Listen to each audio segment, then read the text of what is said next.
الرحيم. السلام عليكم ورحمة الله وبركاته. إن الحمد لله نحمده ونستعينه ونستغفره ونعوذ بالله من شرور أنفسنا وسيئات أعمالنا. من يهده الله فلا مضل له ومن يضلل فلا هادي له. وأشهد أن لا إله إلا الله وحده لا شريك له وأشهد أن محمدا عبده ورسوله. يا أيها الذين آمنوا اتقوا الله حق تقاته ولا تموتن إلا وأنتم مسلمون. يا أيها الناس اتقوا ربكم الذي خلقكم من نفس واحدة وخلق منها زوجها وبث منهما رجالا كثيرا ونساء واتقوا الله الذي تساءلون به والأرحام إن الله كان عليكم رقيبا. يا أيها الذين آمنوا اتقوا الله وقولوا قولا سديدا يصلح لكم أعمالكم ويغفر لكم ذنوبكم ومن يطع الله ورسوله فقد فاز فوزا عظيما. أما بعد فإن أصدق الحديث كتاب الله وخير الهدي هدي محمد صلى الله عليه وسلم وشر الأمور محدثاتها وكل محدثة بدعة وكل بدعة ضلالة وكل ضلالة في النار. أحبتي في الله rahimani Allah wa iyyakum. Hadis yang akan kita pelajari pada pagi hari ini merupakan suatu hadis yang menjadi salah satu pilar dari 4 pilar bab akhlak di dalam agama Islam. Hadis yang akan kita pelajari pada kesempatan kali ini adalah merupakan salah satu dari 4 hadis yang menghimpun adab-adab kebaikan dalam agama Islam. Hadis yang akan kita pelajari pada kesempatan kali ini adalah merupakan salah satu batasan adab-adab dan etika-etika di dalam agama Islam. Hal ini disebutkan oleh salah seorang ulama besar mazhab Maliki yang bernama Ibnu Abi Zaid Al-Qayrawani. Dia berkata, sebagaimana yang dinukil oleh Ibnu Rajab Al-Hambali rahimahullahu ta'ala, jima'u آداب الخير وأزمته تتفرع من 4 أحاديث. Kata beliau, adab-adab kebaikan terhimpun dan bersumber dari 4 hadis. Apa saja 4 hadis ini? Kata beliau, yang pertama adalah hadis man kana yu'minu billahi wal yawmil akhir falyaqul khairan aw liyasmut. Artinya, barang siapa yang beriman kepada Allah dan hari akhir, hendaklah dia berkata baik atau diam. Yang pertama. Yang kedua adalah hadis min husni islamil mar'i tarkuhu ma la ya'ni. Merupakan salah satu tanda kebaikan, keislaman seseorang adalah jika dia meninggalkan hal-hal yang tidak bermanfaat baginya. Hadis yang ketiga yang merupakan salah satu pilar bab akhlak di dalam agama Islam adalah wasiat Nabi sallallahu alaihi wasallam yang ringkas kepada salah seorang penanya yang meminta wasiat, la taghdab, jangan kamu marah.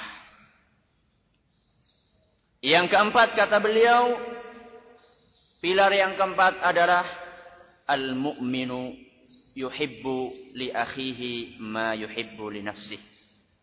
Seorang mukmin mencintai kebaikan untuk saudaranya sebagaimana dia mencintai kebaikan itu untuk dirinya sendiri. Jadi ini perlu kita hayati dan perlu kita camkan. Seandainya kita bisa memahami 4 hadis ini dengan baik, seakan-akan kita sudah mempelajari dan menguasai seluruh akhlak dan adab yang diajarkan oleh agama Islam. Hadis ini kaum muslimin dan kaum muslimat yang kami hormati, diriwayatkan oleh salah seorang sahabat Nabi sallallahu alaihi wasallam yang paling banyak meriwayatkan hadis. Siapakah dia? Namanya siapa? Naam. Abdurrahman ibnu Sakhr ad-Dawsi. Kunyahnya Abu Hurairah. Tadi saya tanya bukan kunyah, saya tanya nama. Namanya adalah Abdurrahman ibnu Sakhr ad-Dawsi. Kunyahnya Abu Hurairah radhiyallahu anhu. Beliau meriwayatkan atau hadis-hadis beliau yang musnad ada 5.374 hadis. Maka dikatakan beliau adalah sahabat yang paling banyak meriwayatkan hadis Nabi sallallahu alaihi wasallam. Karena banyaknya hadis yang beliau riwayatkan, maka hal ini menyebabkan orang-orang orientalis dan antek-anteknya merasa berkepentingan untuk menjatuhkan kedudukan Abu Hurairah radhiyallahu taala anhu di pandangan kaum muslimin. Apa tujuan mereka? Tujuan mereka agar kaum muslimin kehilangan sebagian besar dari tuntunan nabinya sallallahu alaihi wasallam. Akan tetapi jangan khawatir. Para ulama kita rahimahumullahu taala wa hafizahum, mereka bahu-membahu dalam membantah tuduhan-tuduhan keji tersebut sambil menyapu bersih semua syubhat-syubhat yang mereka lontarkan. Di antara buku yang ditulis dalam masalah ini adalah suatu buku yang ditulis oleh seorang ulama besar negeri Yaman yang hidup pada abad ke-14 abad ini, yaitu bernama Al-Syekh Al-Allamah Abdurrahman Al-Muallimi, Abdurrahman ibnu Yahya Al-Muallimi. Judul bukunya adalah Al-Anwarul Kashifah fi Kitab Adwa' ala Sunnah min Az-Zalali wat-Tadlili wal Mujazafah. Hadis yang akan kita pelajari pada kali ini adalah hadis yang ke-12 yang berbunyi An Abi Hurairah radhiyallahu anhu qala qala Rasulullah sallallahu alaihi wasallam min husni islamil mar'i tarkuhu ma la ya'ni. Haditsun hasan rawahu Tirmidzi wa ghairuhu hakadha. Artinya, salah satu tanda kebaikan keislaman seseorang adalah jika dia meninggalkan hal-hal yang tidak bermanfaat baginya. Jika dia meninggalkan hal-hal yang tidak bermanfaat baginya. Hadis hasan diriwayatkan oleh Tirmidzi dan yang lainnya seperti ini. Min husni islamil mar'i tarkuhu ma la ya'ni. merupakan salah satu tanda kebaikan keislaman seseorang jika dia meninggalkan hal-hal yang tidak bermanfaat bagi dia. Sekarang kita akan mempelajari hadis ini. Hal-hal yang tidak bermanfaat bagi seorang muslim bisa berbentuk perkataan, bisa juga berbentuk perbuatan. Jadi, setiap perkataan yang tidak bermanfaat bagi seorang muslim, entah itu untuk kepentingan duniawinya ataupun untuk kepentingan ukhrawinya, maka seharusnya dia tinggalkan. Mengapa? Agar keislamannya menjadi baik. Mungkin ada yang bertanya, bagaimana kita mengetahui bermanfaat atau tidaknya suatu perbuatan? Apa standar dan patokan yang kita gunakan untuk menentukan hal ini bermanfaat, hal ini tidak bermanfaat? Ketahuilah bahwasanya standar dan patokan yang harus kita gunakan dalam masalah ini adalah syariat. Apa? Syariat. Dan bukan hawa nafsu. Jadi, untuk kita bisa mengatakan ini bermanfaat, ini tidak, itu harus kita lihat ke syariat. Bukan berdasarkan hawa nafsu kita. Mengapa harus berdasarkan syariat? Karena Nabi Shallallahu Alaihi Wasallam di dalam hadis ini menjadikan meninggalkan sesuatu yang tidak bermanfaat sebagai tanda kebaikan keislaman seseorang. Ini menunjukkan bahwasanya semuanya itu kembali ke dalam syariat Islam, bukan berdasarkan hawa nafsu masing-masing.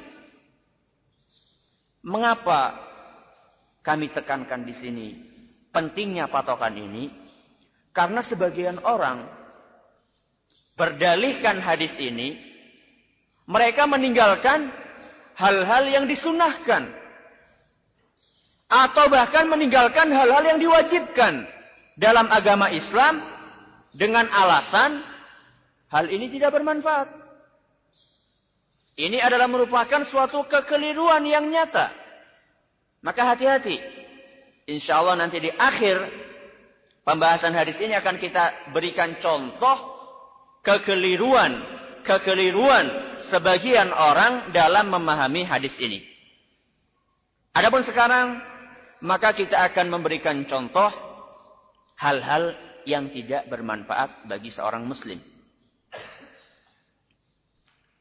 Pepatah mengatakan bil mithal yattadihul maqal. Dengan contoh perkataan itu akan jelas. Contoh yang pertama dari hal-hal yang tidak bermanfaat bagi seorang muslim adalah maksiat dan hal-hal yang diharamkan oleh Allah Subhanahu wa taala. Ini contoh pertama dan yang paling pertama adalah maksiat. Maksiat bukan saja tidak bermanfaat bagi seorang muslim, akan tetapi dia itu berbahaya. Bukan hanya tidak bermanfaat, tapi berbahaya bagi agama seorang muslim. Oleh karena itu hukum meninggalkan maksiat adalah wajib. Karena dia akan membahayakan agama seorang muslim. Di antara bahaya yang akan ditimbulkan oleh maksiat adalah mengerasnya hati dan menghitamnya hati sehingga hati itu menjadi buta dan tidak bisa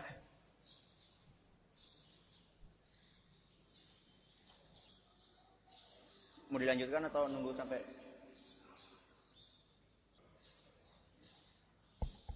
kita lanjutkan aja. Semuanya konsentrasi. Hal yang kedua yang merupakan hal yang tidak bermanfaat bagi seorang muslim adalah hal-hal yang dimakruhkan dalam agama Islam. Kalau tadi yang pertama adalah yang diharamkan, yang kedua adalah yang dimakruhkan. Ini kalau misalnya di belakang nggak jelas, silahkan maju. Ya, daripada nggak jelas. Dan juga salah satu hal yang tidak bermanfaat adalah hal-hal atau berlebih-lebihan dalam hal-hal yang diperbolehkan dalam agama Islam. Hal-hal yang diperbolehkan akan menjadi tidak bermanfaat jika dilakukan secara berlebih-lebihan. Atau merapat saja, merapat. Merapat.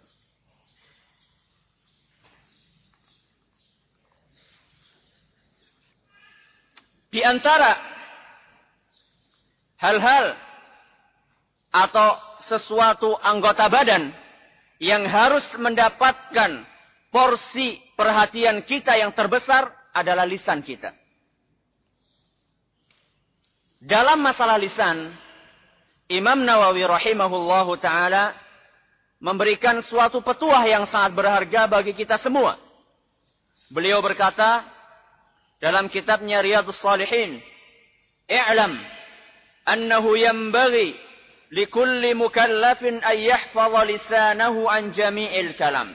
Ketahuilah bahwasanya setiap muslim seharusnya senantiasa menahan lisannya dari segala macam bentuk perkataan. Illa kecuali kalaman zaharat fihi maslahah, kecuali perkataan yang mengandung maslahat. Wa matastawal kalamu wa tarkuhu fil maslahah,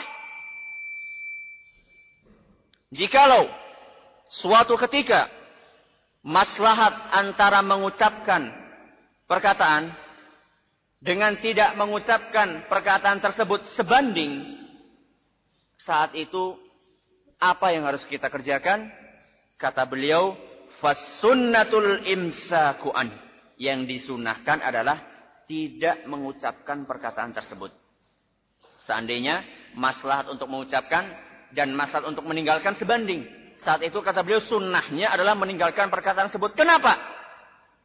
Li'annahu qad yanjarrul kalamul mubahu ila haramin aw makruh. Karena seringkali perkataan yang diperbolehkan menjerumuskan atau menarik seseorang untuk melakukan perbuatan yang haram atau perbuatan yang makruh. Dan ini kata beliau sering terjadi. Ibnu Hibban rahimahullahu ta'ala memberikan suatu nasihat yang sangat bagus sekali. Dia mengatakan, mengapa Allah subhanahu wa ta'ala memberikan kita satu mulut dan dua telinga? Kenapa mulut kita satu? Kenapa telinga kita dua? Kenapa bukan mulut kita yang dua dan telinga kita yang satu? Kata beliau, agar kita lebih banyak mendengar daripada bicara. Ini nasihat yang sangat berharga. Jadi, kenapa Allah Subhanahu wa taala menciptakan kita dua telinga satu mulut? Telinga lebih banyak daripada mulut, agar telinga ini lebih banyak kita gunakan untuk mendengar daripada kita gunakan mulut ini untuk berbicara. Dan Nabi SAW jauh-jauh hari sudah memperingatkan umatnya dalam satu hadis yang sahih yang diriwayatkan oleh Bukhari dan Muslim. Innal abda la yatakallamu bil kalimati ma yatabayyanu ma fiha. Seringkali seorang hamba mengucapkan suatu perkataan yang tidak ia pikirkan dampaknya. Yahwi biha finnari ab'ada ma bainal masyriqi wal maghrib. Padahal perkataan yang tidak dia pikirkan dampaknya tadi akan menjerumuskan dia ke neraka yang dalamnya jauh, lebih jauh daripada timur dan barat. Hati-hati. Yang ketiga, Contoh dari amalan-amalan yang tidak bermanfaat bagi seorang muslim adalah menyibukkan diri mengurusi kesalahan orang lain dan lupa membenahi diri sendiri. Salah satu prinsip agama Islam adalah bahwasanya setiap muslim sebelum dia mengurusi kesalahan orang lain, hendaknya dia berusaha bersungguh-sungguh untuk memperbaiki dirinya terlebih dahulu. Sebagaimana yang difirmankan oleh Allah Subhanahu wa taala, "Wal 'asri, innal insana lafi khusrin." Demi masa. Sesungguhnya semua manusia berada di dalam kerugian yang nyata. Illal ladzina amanu. Kecuali orang-orang yang beriman. Wa amilus salihat. Dan beramal saleh. Wa tawasau bil haq. Dan saling menasehati dalam menetapi kebenaran. Wa tawasau bis sabar. Dan saling menasehati dalam menetapi kesabaran. Dalam untaian ayat-ayat yang baru kita dengar tadi, Allah menerangkan karakteristik golongan orang-orang yang selamat dari kerugian. Salah satu karakteristik mereka adalah merealisasikan keimanan dalam jiwa sendiri dan beramal saleh sebelum mendakwahi orang lain. Orang-orang Banu Israel dicela oleh Allah Subhanahu wa taala gara-gara menyelisih prinsip ini.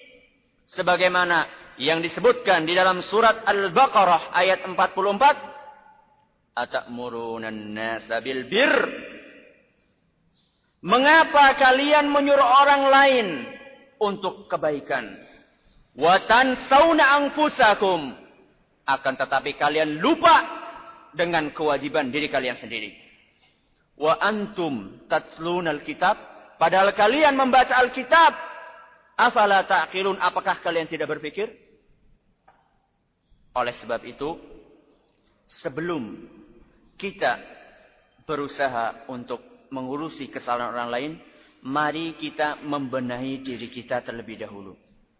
Seandainya kita sudah beristiqamah dalam kebaikan, kemudian kita berusaha untuk memadukan antara penerapan ajaran agama Allah di dalam diri kita, memadukannya dengan mendakwahi orang lain, di saat itulah kita betul-betul berada di atas petunjuk salaf. Dan insya Allah perkataan kita akan bermanfaat. Padukan antara memperbaiki diri sendiri, kemudian berusaha untuk mendakwahi orang lain.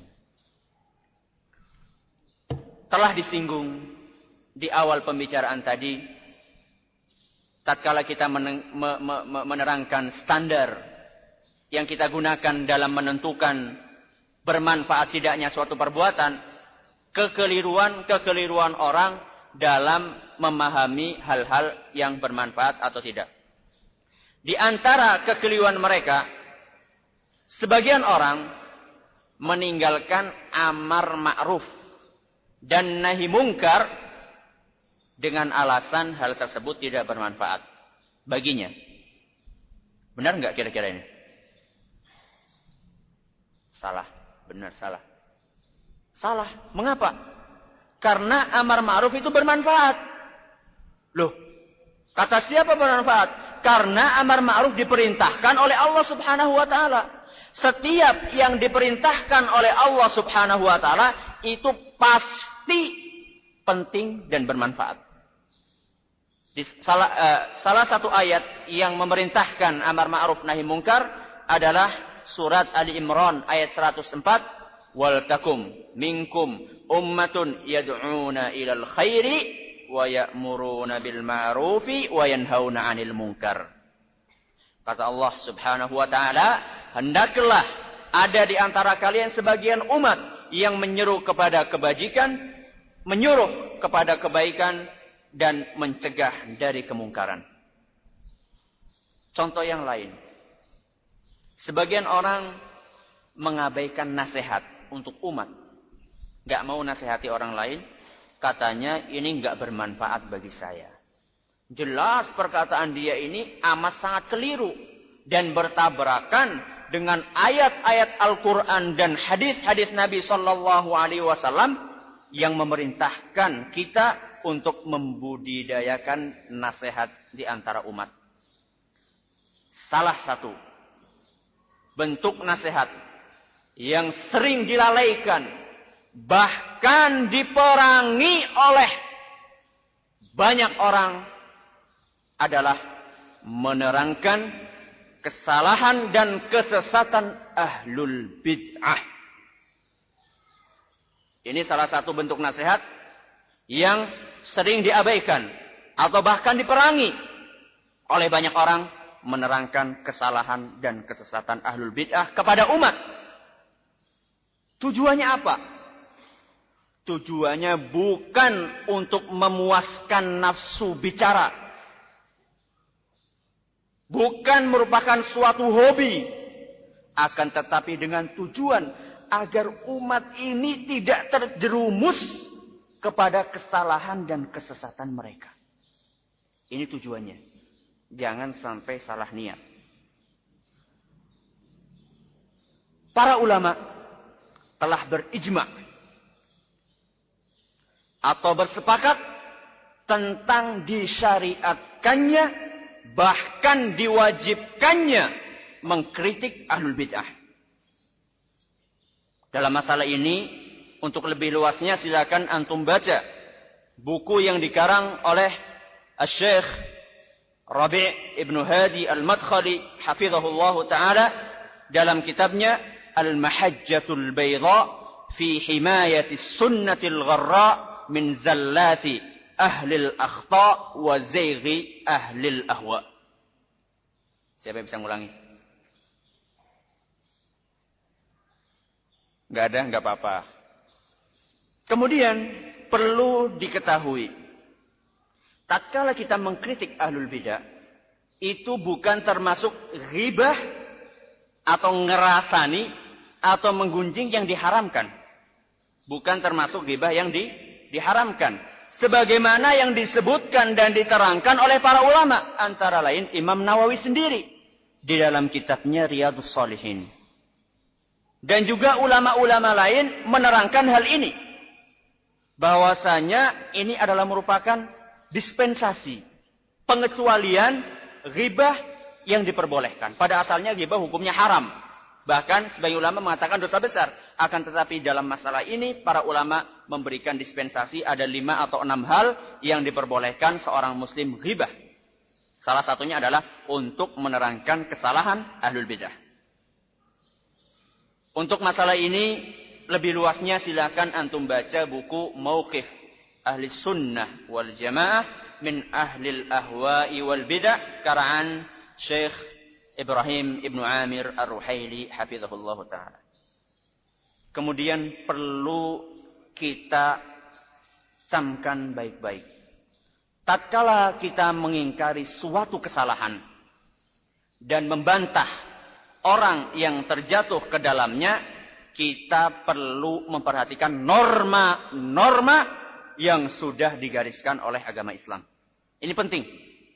Ya, karena sebagian orang membantah suatu kesalahan membabi buta tanpa diiringi dengan norma-norma. Ini salah juga. Orang yang enggak mau bantah itu salah. Orang yang bantah tapi tidak sesuai dengan norma salah juga. Yang benar bagaimana? Orang yang bantah sesuai dengan norma-norma. Di sini antara lain ada 6 norma dalam membantah atau mengingkari suatu kesalahan dan membantah orang yang terjatuh ke dalamnya. 6 norma ini disebutkan oleh Syekhuna Syekh Ibrahim Ibn Amir Ar-Ruhaili hafizahullah ta'ala di dalam risalahnya yang berjudul Nasihah Lisyabab. Nasihat untuk generasi muda. Mengapa beliau tujukan ini untuk syabab? Karena kebanyakan orang yang terjerumus atau kurang memperhatikan norma ini adalah generasi muda. Darahnya masih muda. masih panas. Jadi terkadang tidak terkendali. Yang pertama, pengingkaran tersebut harus dilakukan dengan penuh rasa ikhlas. Ikhlas yang pertama. Norma yang pertama ikhlas. Dan niat tulus semata-mata dalam rangka membela kebenaran. Ya, niat membantah ahlul bidah, membantah orang yang bersalah itu dalam rangka membela kebenaran, bukan untuk kepentingan pribadi. Di antara konsekuensi ikhlas dalam masalah ini adalah kita mengharapkan agar orang yang terjatuh ke dalam kesalahan mendapatkan hidayah dan kembali kepada al-haq. Harus kita ada di dalam hati ini mengharapkan agar orang yang kita bantah ini dan kita terang kesalahannya, kita harapkan agar dia kembali kepada al-haq. Bukan malah bertepuk tangan tatkala melihat orang itu malah semakin jauh dari al-haq. Itu bukan salah satu konsekuensi dari ikhlas. Maka di antara hal yang menunjukkan keikhlasan seseorang dalam menasihati harus kita iringi dengan doa. Kita berdoa kepada Allah agar orang yang bersalah ini mendapatkan hidayah darinya. Coba, mari kita tanya diri kita masing-masing. Tatkala kita menasihati salah seorang ikhwan kita yang terjerumus kepada kesalahan, apakah sempat kita mendoakan dia di sepertiga malam terakhir agar ikhwan kita ini mendapatkan hidayah? Sempatkah terpikir di dalam orang-orang yang membantah orang lain agar mendoakan saudaranya? Kalau belum sempat, belum terlambat. Nabi kita Muhammad sallallahu alaihi wasallam dahulu mendoakan sebagian orang-orang kafir. Orang-orang kafir didoakan oleh Nabi SAW agar mendapatkan hidayah. Tentunya Ahlus Sunnah dan juga kaum muslimin yang lainnya lebih berhak untuk didoakan. Yang kedua, bantahan tersebut hendaknya dilakukan oleh orang yang alim. Hendaknya dilakukan oleh orang yang alim. Yaitu orang yang telah mumpuni ilmunya. Dalam artian, orang ini yang membantah ini mengetahui secara detail segala sudut pandang dalam materi bantahan. Entah itu yang berkaitan dengan dalil-dalil yang menunjukkan salahnya perbuatan tersebut, atau berkaitan dengan perkataan-perkataan ulama, atau juga berkaitan dengan kesalahan lawan dan sumber syubhatnya. Jadi harus tahu dalilnya, harus tahu kesalahannya apa, syubhatnya apa, juga bagaimana cara membantah syubhat-syubhat tersebut. Juga di antara kriteria orang yang membantah, dia seharusnya memiliki kemampuan untuk mengungkapkan dalil-dalil yang kuat ketika menerangkan kebenaran. Harus pintar, ya, mengungkapkan dalil-dalil yang kuat agar orang yang dibantah ini puas. Dan juga ungkapan-ungkapan dia itu harus cermat. Jangan sampai karena ungkapan dia yang tidak cermat, akhirnya dipahami lain dengan keinginan dia. Kata beliau, kata Syekh, jika orang yang membantah tidak memenuhi kriteria yang kita sebutkan antara yang di atas tadi, maka yang akan timbul justru kerusakan yang besar. Hati-hati. Yang ketiga, hendaklah orang yang membantah memperhatikan berbagai macam perbedaan. Yang pertama, perbedaan tingkat kesalahan. Yang kedua, perbedaan kedudukan orang yang bersalah. Yang ketiga, perbedaan motivasi pelanggaran. Kalau terlambat nulis, nggak usah sedih. Nanti ada makalahnya. Yang pertama adalah perbedaan tingkat kesalahan. Beda antara membantah orang yang terjerumus kepada kesalahan yang fatal dalam masalah akidah. Beda juga dengan orang yang hanya terjerumus kepada permasalahan istihadiyah. Beda cara bantahnya. Perbedaan kedudukan orang yang bersalah. Baik itu dalam segi agama ataupun dari segi sosial. Makanya beda antara membantah atau menerangkan kesalahan pemerintah dengan kesalahan rakyat. Karena kedudukan sosialnya berbeda. Juga perbedaan motivasi pelanggaran. Sebenarnya yang menyebabkan dia melanggar apa? Apakah karena dia tidak tahu atau karena hawa nafsu? Beda. Tidak bisa kita pukul rata orang yang salah karena tidak tahu dengan orang yang salah karena hawa nafsu. Harus kita bedakan. Juga bisa jadi dia itu salah karena salah ucap. Penyampaiannya yang keliru. Atau juga karena terpengaruh dengan guru atau lingkungannya. Atau karena tujuan-tujuan lain. Kata Syekh, barang siapa yang tidak mempedulikan atau tidak memperhatikan perbedaan-perbedaan yang sudah disebutkan tadi, niscaya dia akan terjerumus ke dalam salah satu dari dua penyimpangan. Yang pertama, kalau dia tidak terjerumus kepada sikap ghulu, berlebih-lebihan, ya dia akan terjerumus kepada sikap sebaliknya, kelalaian. Yang mana ini semua akan mengakibatkan perkataan dia menjadi tidak bermanfaat atau manfaatnya hanya sedikit. Yang keempat, hendaknya berusaha mewujudkan maslahat. Berusaha untuk mewujudkan maslahat dari bantahan dia.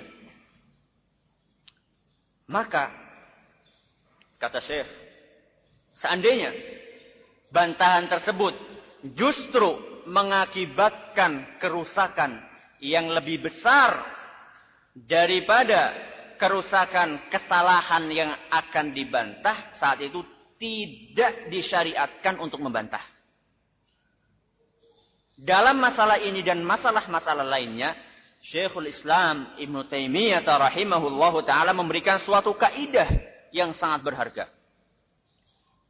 Yang intinya, tidak boleh kita menghindari kerusakan yang kecil dengan melakukan kerusakan yang lebih besar. Ini intinya seperti ini. Ada suatu kerusakan mafsadah yang kecil, ingin kita hilangkan, tapi caranya dengan mendatangkan mafsadah yang lebih besar. Ini tidak boleh, kata beliau. Karena Islam datang untuk merealisasikan kebaikan dan menghilangkan mafsadah. Kata beliau, seandainya ada dua kebaikan sama-sama baik, tidak bisa dipadukan dalam satu waktu, maka kata beliau dipilih kebaikan yang lebih besar. Juga kata beliau, seandainya ada dua kerusakan yang sama-sama rusak dan tidak bisa dihilangkan dalam satu waktu, kata beliau, dahulukan menghilangkan kerusakan yang lebih apa? Yang lebih besar. Camkan baik-baik kaidah ini, kemudian lihat apakah sesuai dengan apa yang terjadi selama ini. Yang kelima, hendaknya bantahan tersebut disesuaikan dengan tingkat tersebarnya kesalahan itu. Disesuaikan dengan tingkat tersebarnya kesalahan itu. Maksudnya bagaimana? Beliau mencontohkan, katanya, jika suatu kesalahan itu hanya muncul di suatu daerah atau sekelompok masyarakat saja, maka tidak layak bantahannya itu disebarluaskan ke daerah lain atau ke kelompok masyarakat lain yang belum mendengar kesalahan tersebut. Tidak layak. Entah itu berbentuk dengan kaset, atau berbentuk dengan buku, atau berbentuk dengan media-media lainnya. Mengapa? Karena menyebarluaskan bantahan Berarti secara tidak langsung juga menyebarluaskan kesalahan tersebut. Nggak mungkin menyebarkan kebantahan kecuali di dalamnya ada disebutkan apa? Kesalahan yang dibantah. Bisa jadi, kata beliau, ada orang yang tatkala mendengar kesalahan dan bantahan tersebut, syubhat-syubhatnya itu masih melekat di dalam jiwanya. Dan dia tidak merasa puas dengan bantahan yang disebutkan. Dan ini sangat bahaya. Menghindarkan masyarakat dari mendengarkan kebatilan lebih baik daripada mendengarkannya kemudian mendengar bantahannya. Para salaf senantiasa mempertimbangkan norma ini dalam bantahan-bantahan mereka. Maka banyak kita dapatkan buku-buku salaf yang bertema bantahan, di situ hanya disebutkan dalil-dalil yang menerangkan kebenaran saja. Yang mana dipahami dari dalil itu bahwasanya yang tidak sesuai dalil ini adalah salah. Tanpa menyebutkan kesalahan itu di dalam buku tersebut. Ini menunjukkan bahwasanya mereka, ulama salaf, sudah mencapai tingkat pemahaman yang belum dicapai oleh sebagian orang di zaman ini. Yang keenam, hendaknya diketahui bahwasanya membantah pelaku suatu kesalahan hukumnya fardu apa?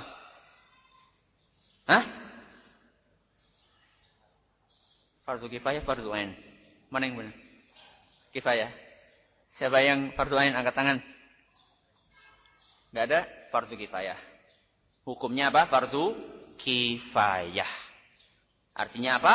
Artinya seandainya ada seorang ulama yang sudah melakukan bantahan tersebut, menunaikan kewajiban ini, maka tanggung jawab atau kewajiban ulama yang lain sudah apa? Sudah jatuh. Artinya tidak berkewajiban lagi. Di antara kesalahan yang kerap terjadi tatkala ada seorang ulama yang membantah orang yang melakukan kesalahan atau mengeluarkan tahzir. Tahzir adalah fatwa dalam rangka memperingatkan dari kesalahan seseorang. Ini adalah disyariatkan. Tahzir disyariatkan. Akan tetapi sesuai dengan etika-etikanya. Kata beliau, termasuk kesalahan-kesalahan adalah tatkala ada seorang ulama yang mengeluarkan bantahan, banyak para penuntut ilmu yang menisbahkan diri mereka kepada sunnah, menuntut ulama lain dan penuntut ilmu lainnya agar mereka menyatakan sikap mereka terhadap ulama pembantah, terhadap yang dibantah, atau terhadap tahziran tersebut. Sampai-sampai, kata beliau, banyak di antara orang-orang yang meminta para pemula dari kalangan tulabul ilm atau bahkan orang awam diminta untuk menentukan sikap mereka dalam masalah ini. Terlebih dari itu semua, kata beliau, sebagian menjadikan permasalahan ini sebagai dasar dari wala dan bara, loyalitas dan benci, yang akhirnya terjadi saling menghajar hanya karena masalah ini. Ini bukan dari perkataan saya. Dari perkataan Syekh Dr. Ibrahim Ibnu Amir Ar-Ruhaili hafizahullah ta'ala. Terkadang, kata beliau, seorang penuntut ilmu menghajar syekhnya atau ustadznya yang selama bertahun-tahun ia menuntut ilmu di tangannya hanya karena permasalahan ini. Terkadang fitnah ini menelusup ke dalam sebuah keluarga, sehingga kita dapati seseorang menghajar saudaranya, atau seorang anak bersikap tidak sopan kepada bapaknya dan ibunya, atau bahkan terkadang istri diceraikan sehingga anak-anak menjadi terlunta-lunta dan terlantar. Semua ini karena permasalahan yang telah disebutkan tadi. Kata beliau, dan bila kita melihat fenomena yang menimpa umat ini, niscaya kita akan mendapatkan mereka terpecah menjadi 2 kelompok atau mungkin lebih. Setiap kelompok, kata beliau, melemparkan tuduhan kepada yang lain, yang akhirnya mereka saling menghajar. Semua itu terjadi di kalangan orang-orang yang menisbatkan diri mereka kepada sunnah, yang mana sebelumnya setiap kelompok tidak dapat mencela akidah dan manhaj kelompok lain sebelum terjadi perbedaan ini. Fenomena ini, kata beliau, bersumber dari kebodohan yang akut, yang sangat terhadap as-sunnah atau manhaj ahlus sunnah, dan kaidah-kaidah mengingkari suatu kemungkaran. Atau juga mungkin bersumber dari hawa nafsu. Semoga Allah Subhanahu wa taala melindungi kita dan menyelamatkan kita dari hal-hal yang tidak diridhoinya.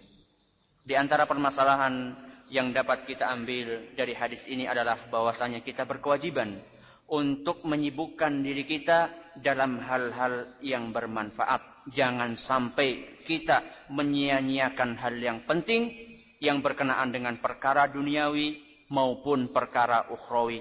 Nabi SAW telah mewasiatkan dalam suatu hadis yang diriwayatkan oleh Bukhari dan Muslim, ihris al-mu'minul qawiyyu khairun wa ahabbu ilallahi minal mu'minid dha'if. Mukmin yang kuat lebih baik dan lebih dicintai daripada mukmin yang lemah. Ihris ala ma yanfa'uk. Bersungguh-sungguhlah dalam mengerjakan hal-hal yang bermanfaat. Wasta'in billah, dan mohonlah pertolongan kepada Allah Subhanahu wa taala. Wala ta'jas, dan janganlah kalian bersikap lemah. Wallahu ta'ala alam. Wa sallallahu ala nabiyyina Muhammadin wa ala alihi wa sahbihi wassalam. Subhanakallahumma wa bihamdik, asyhadu an la ilaha illa anta, astaghfiruka wa atubu ilaik.